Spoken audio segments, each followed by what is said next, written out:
சைனால மெடிசின் ஃப்ரீயா படிக்க முடியுமா அப்படின்னு சொல்லி ஒருத்தவங்க கேட்டிருந்தாங்க. இது எந்த வீடியோல கேட்டிருந்தாங்கன்னா, நம்ம ரீசெண்டா சைனால வந்து பிஜி படிக்கிறதுக்கு பிஹெச்டி படிக்கிறதுக்குலாம் வந்து ஸ்காலர்ஷிப்போட படிக்க முடியும் அப்படின்னு சொல்லிட்டு ஒரு வீடியோ நம்ம போஸ்ட் பண்ணியிருந்தோம்.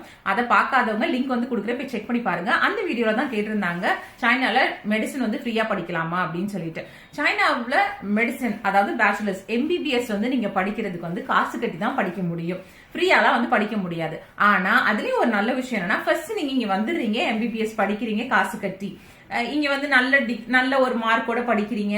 அதுக்கப்புறம் நீங்க சைனாவுக்கு வந்ததுக்கு அப்புறம் நீங்க என்ன டிகிரி படிச்சாலுமே இந்த லாங்குவேஜ் வந்து படிக்கணும்.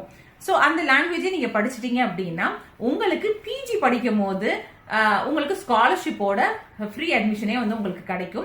ஸோ பிஜியில நீங்க யூஸ் பண்ணிக்கலாம். ஆனா யூஜி படிக்கும் போது நீங்க காசு கட்டி தான் படிக்க முடியும். இதை பத்தின ஃபுல் வீடியோ நம்ம ஆல்ரெடி எப்படி நீங்க இங்க சைனால வந்து டாக்டர் மெடிசனுக்கு படிக்கிறதுக்கு வரலாம், என்னென்ன மாதிரி ஆப்பர்ச்சுனிட்டிஸ் எல்லாம் இருக்கு, டிஸ்அட்வான்டேஜ் என்ன, அட்வான்டேஜ் என்ன, அதை பத்தி எல்லாமே நான் ஒரு 3 வீடியோ நம்ம சேனல்ல போஸ்ட் பண்ணியிருக்கேன். டீடைலா இங்க படிக்கிற நம்ம மெடிக்கல் ஸ்டூடெண்ட்ஸை வச்சு நான் பண்ணியிருக்கேன். அதோட வீடியோவும் நான் லிங்க் வந்து கொடுக்குறேன், போய் செக் பண்ணி பாருங்க. உங்களுக்கு கிளியர் கட்டான ஒரு ஃபுல் ஃபிளெஜ்ட் ஐடியா வந்து உங்களுக்கு கிடைக்கும்.